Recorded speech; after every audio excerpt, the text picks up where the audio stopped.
Hi guys, Milog Tarot here. Welcome back po for your kapalaran sa pag-ibig. Para po ito sa mga fire signs, Aries, Leo, and Sagittarius. Maglalagay na lang po ako ng timestamp sa may description box para po mapuntahan ninyo ang inyong zodiac signs. Pero syempre, this is a general reading, kaya hindi po lahat ay makaka-relate. Okay, so we will start po with Aries. Ano kaya yung posibleng pagdaraanan ng mga Aries sa mga susunod na mga araw?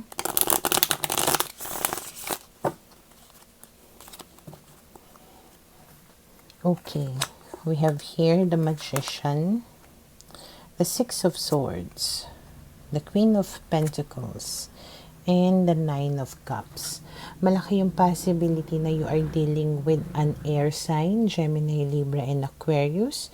And kung inaantay mo itong tao na to, kung pinagwi-wish mo itong tao na to na magbago or magkaroon ng mga positive changes nga sa inyong dalawa, maaaring magkatotoo na itong mga wini-wish mo na ito. And mukhang gagawin niya yung makakaya niya para nga magkaroon ng mga magagandang changes sa relationship ninyong dalawa, especially para maparamdam sa'yo na yung commitment niya para maging secured ka. Okay? And then we have here the Five of Swords, the Hanged Man, the Hierophant, and the Five of Cups. Pero since may record itong tao na ito na nagsinungaling sa'yo in the past, medyo mag-aalangan ka sa kanya. Parang hindi ka kaagad magdidesisyon, parang nag-iisip ka kung totoo nga ba yung sinasabi niya kasi you don't want to make the wrong decision. Kahit nasabihin natin pagkaantay-antay mo itong tao na to na bumalik sa'yo, na mag-commit sa'yo, parang ayaw mo pa rin kumbaga na you might regret what you will do, no? So, maaari rin naman na itong person na ito ay nagsisi na din sa kung ano man yung ginawa niya sa'yo, kaya parang handa siya dito na mag-commit sa'yo, okay? And then we have here the Wheel of Fortune, the Ten of Pentacles, and the Nine of Pentacles. Yeah. So the Wheel of Fortune, again, it talks about changes. So yun yung maaaring mangyari sa mga susunod na mga araw. Changes sa relationship ninyo, sa stability ng relationship ninyo. Lalong-lalo na kung kasal na kayo nito or may mga anak kayo. Parang gusto niya talaga na mabuo yung family ninyo. Gusto niya na maging masaya kayo at maging matibay yung relationship ninyo na dalawa. At syempre, maiparamdam sa'yo na wala kang dapat ikatakot at parang maging kalmado ka lang. Ganyan. Okay? And then we have here the Chariot and the Two of Cups. So the Chariot, again, it talks about progress, success. So yun yung hangad niya or pwedeng mangyari sa mga susunod na mga araw na mukhang pareho naman kayo ng gusto na mangyari dito sa relationship na ito at pareho naman kayo ng nararamdaman. Parang you share the same feelings, okay? And then we have here the Ace of Cups. So, ibig sabihin nga magkakaroon kayo ng new beginning kung saan nag-uumapaw yung pagmamahalan ninyo sa isa't isa. Okay? So, for now, ito'y nakikita ko na posibleng mangyari sa mga Aries.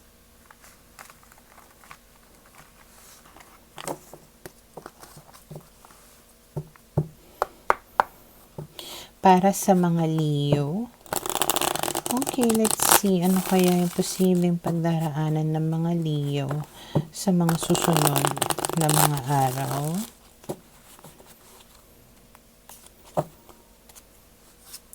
We have here the King of Cups, the Judgment card, the Two of Cups, and the Knight of Wands.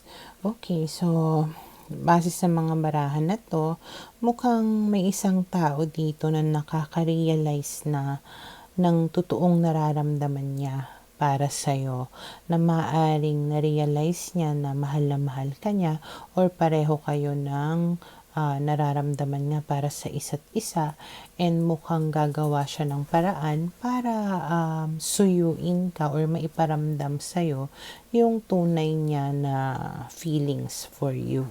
Okay, and then we have here the Two of Wands, the Nine of Swords, the Queen of Wands, and the Nine of Pentacles. Malaki rin yung chance na malayo itong tao na to sa'yo. Kaya medyo nakakagulo ng isipan na tipong nag-overthink ka about sa kanya. Basta marami kang iniisip tungkol sa sitwasyon ninyo na dalawa. Pero mukhang meron naman siyang mga plano for the both of you. And mukhang single naman siya at the moment.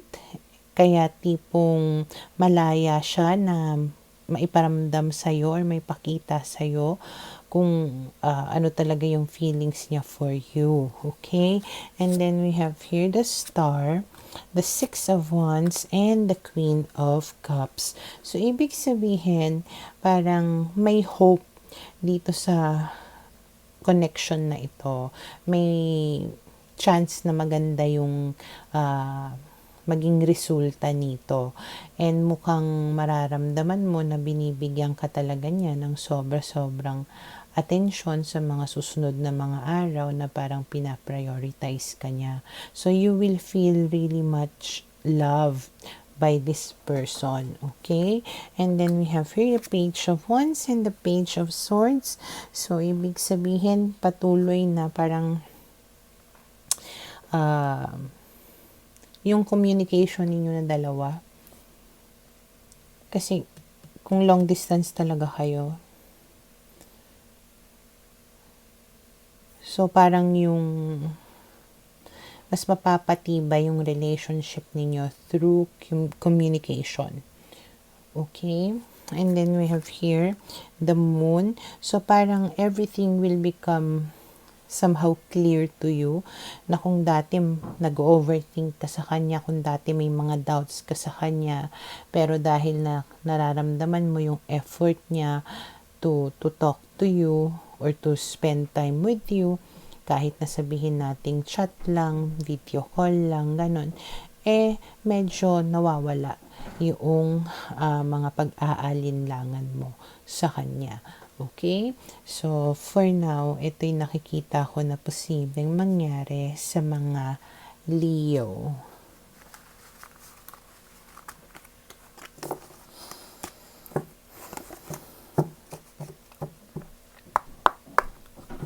Para sa mga Sagittarius, okay, let's see, ano kaya yung posibleng pagdaraanan ng mga Sagittarius sa mga susunod na mga araw.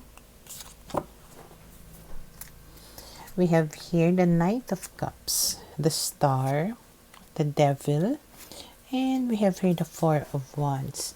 Okay, so meron ditong tao na may gusto sa iyo, na super attracted to you, na gusto niya na magkaroon kayo ng relationship, or pwedeng pagkahiling-hiling mo itong tao na to at magkakatotoo sa mga susunod na mga araw. Okay, and then we have here the Page of Wands, the Eight of Wands, the Moon, and we have here the Four of Swords. So, mag-reach out nga sa'yo itong tao na ito at parang papakiligin ka niya, and magiging constant yung mga pag-uusap ninyo. Ganyan, na tipong unti-unti parang nagiging stronger yung bond ninyo sa isa't isa. Though medyo meron kang mga doubts sa tao na ito, medyo hindi ka sure sa kung ano yung totoo niyang intensyon, but since napapakilig ka niya, attracted ka din sa kanya, medyo kinakalmahan mo yung sarili mo.